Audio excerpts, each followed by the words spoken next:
cantava com aquela fala de criança ainda. E toda vez que eu estava indo fazer algo de errado, aquilo começava a aparecer na minha memória. E o meu coração acusava que eu estava fazendo algo errado, muito forte.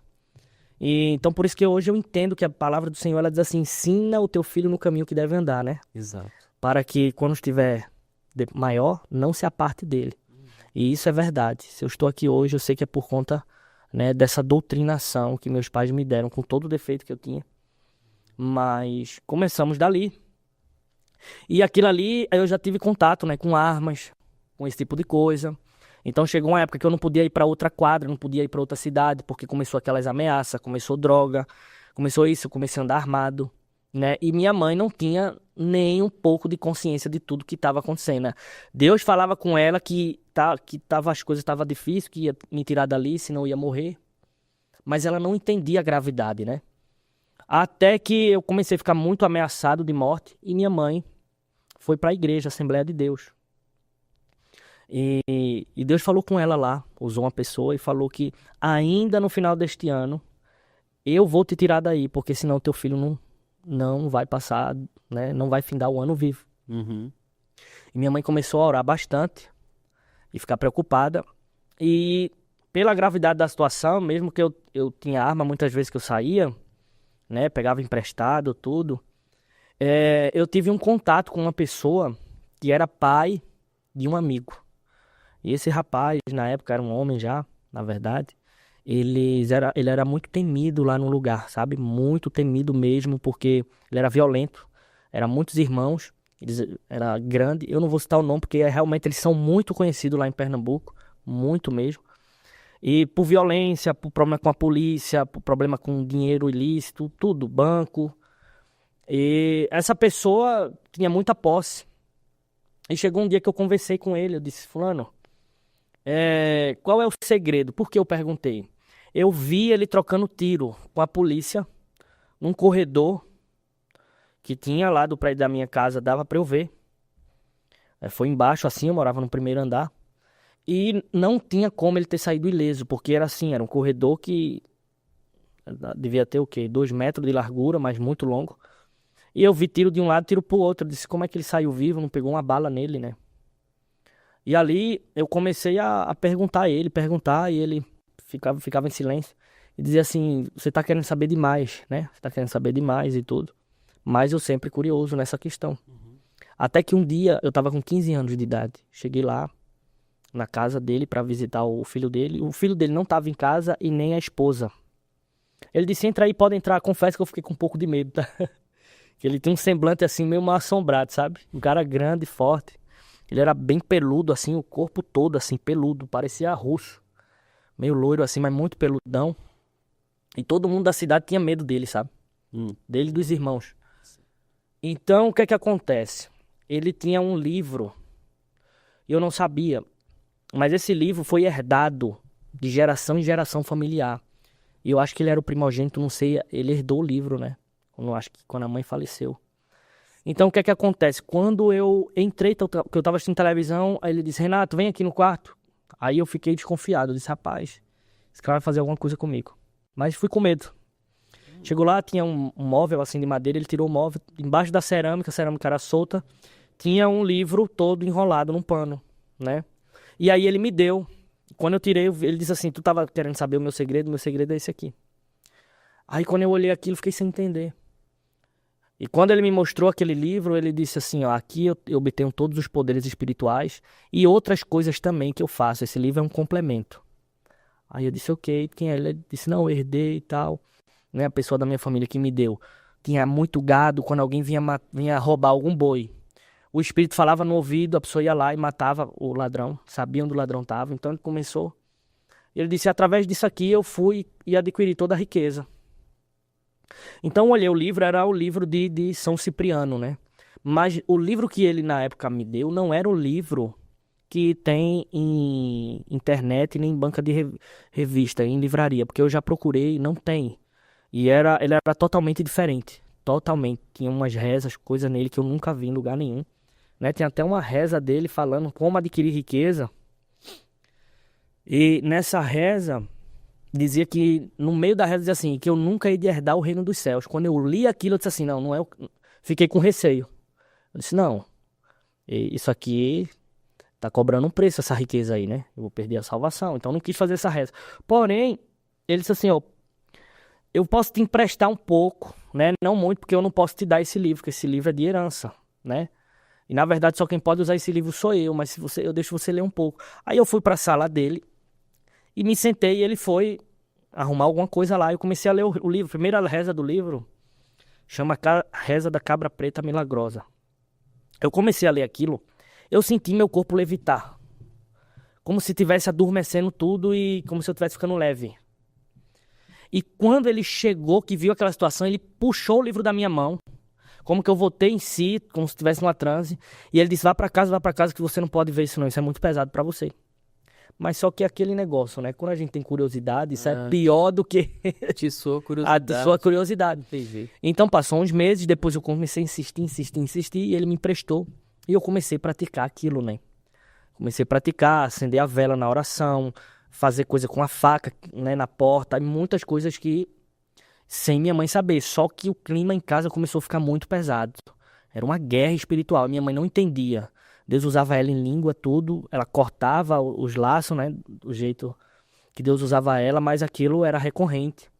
E ela orava e Deus até o momento não tinha esclarecido as coisas ainda, né. Então quando aquilo foi passando, eu comecei a exercer. Eu deixei algumas anotações no papel, devolvi o livro a ele e comecei meio que a praticar. E o que é que acontecia? Eu novo, na época, tinha menina no colégio, que era Patricinha, que chamava, né? Muito... O que é que fazia? Tinha reza que ensinava. Eu fazia a reza, falava o nome, a pessoa vinha e tinha interesse por mim. Sem esforço nenhum. E aí eu disse, não, realmente esse negócio acontece, né? Esse negócio acontece. Mas você vê que não é algo natural. Não é amor genuíno, né? Até você que está recebendo aquele interesse, você se sente errado, você se sente como se tivesse algo que saísse do âmbito espiritual, né? Não traz paz. Isso, não traz paz, né? E até o interesse que você tinha na pessoa parece que você perde. A pessoa fica muito interessada, como se estivesse enfeitiçada, e aquele interesse que você tinha parece que já não tem, entendeu? Então eu fazia aquilo e quando era pra ter alguma coisa eu não tinha, meio que eu escanteava. Esse livro do diabo aí, são rezas, então, que você faz pra você adquirir o que você quer. É, exatamente, assim, ó, ele ensina cartomancia, ele ensina astrologia, ele ensina muita coisa, né? Porém, os livros hoje que nós vemos dele, que tem em livraria essas coisas, faz mal, porque são portais espirituais. Mas não tem tudo ali, completamente falando, né? Teve algumas coisas que esse rapaz me ensinou. Olha, essa reza aqui, tu tem que fazer com isso, né? Tinha reza que tinha que fazer com uma faca virgem, com uma vela, cravar na porta, com uma terra específica, numa mata específica, numa árvore específica. Então, são muitas coisas que o livro não vai relatar isso. Ele fala, alguns ele fala, né? Mas hoje o que tem na livraria é algo muito mais leve, né, do que, vamos se dizer, quem nasce nesse berço já tem. São muito mais informações, né? Mas eu quero até deixar uma ressalva aqui para todos aqueles que estiverem assistindo, né? Não faça como eu, porque vocês vão ver o tipo de consequência que eu tive. Até minha esposa assistiu uma moça que ministra a libertação e falaram desse livro. Ela estava ministrando uma pessoa que foi liberta por esse livro. E essa pessoa, eu vou explicar da seguinte forma: você é liberto, mas fica um espinho na carne. Nós vamos chegar até aí. E essa moça que trabalha com libertação, ela disse que foi comprar o livro por curiosidade, que não era nem os originais, né? E o Espírito Santo falou para ela assim, ó, não leia esse livro, porque se você ler, mesmo que você lê sem praticar, você vai ter consequências irreversíveis na sua vida, né? Então eu já quero deixar essa ressalva para todos, né, que estão nos assistindo, que não tentem pesquisar. Não é um livro de difícil acesso. Claro, os originais, né, passado de geração em geração, ninguém tem acesso, só quem vive dentro da bruxaria. Mas até o livro que você acessa pela internet, com certeza ele já deixa males, né, terríveis. Então eu comecei a praticar, Rafael, aquilo ali. E o que é que acontece? Tinha um tipo de pactuação lá com a espiritualidade que eu não vou nem citar o nome aqui, que é muito pesado. Mas tinha... Eu vou falar só o nome de um que chamava Ferrabras. Ferrabras. Mas tinha outras espiritualidades lá, que você pactuava e rezava aquilo, e aquilo lhe dava meio que um poder de invisibilidade. O que é que aconteceu? Eu comecei a praticar aquilo, até a minha visão espiritual ela se abriu de tal forma, que eu já tinha ela aberta, que eu comecei a ter contato com um guia, né, como chamam. Eu não conseguia ver o rosto dele, mas eu conseguia ver todo o contorno dele, tudo, só não o detalhe do rosto. E eu conseguia tanto ver quanto falar com ele audivelmente, da mesma forma que nós estamos conversando aqui. Exatamente assim. Meu Deus. É. E aquilo começou a me acompanhar, até que eu comecei a fazer é como um mantra lá, dessa invisibilidade. E minha avó saiu, mãe do meu pai saiu. Ela estava dormindo lá na nossa casa e eu estava na sala. E eu me escondi um pouco assim, atrás de uma mureta. Sabe quando você dá dois do poste e tá atrás de um poste querendo se esconder, que tá todo mundo dá pra ver? Eu tava meio que assim, mas eu nem me escondi, eu fiquei meio que assim. Ela passou por mim e não me viu. Olhou para o lugar que eu tava e não me viu. Então, eu fiquei sem entender. Eu disse, oxi, será que isso existe? Aí, no outro dia, ela falou pra minha mãe, eu procurei Renato não tava aqui. Chegou tarde em casa, só que eu vi ela passar por mim. E naquilo eu fui me aprofundando até eu ter muita intimidade com esse espírito.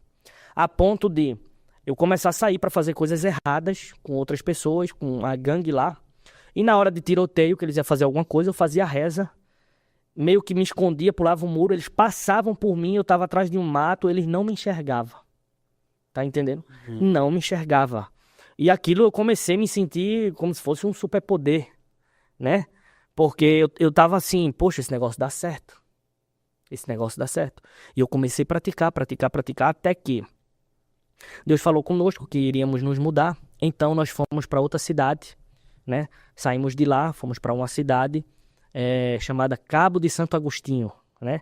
Que é a cidade lá no derredor onde fica Porto de Galinhas, né?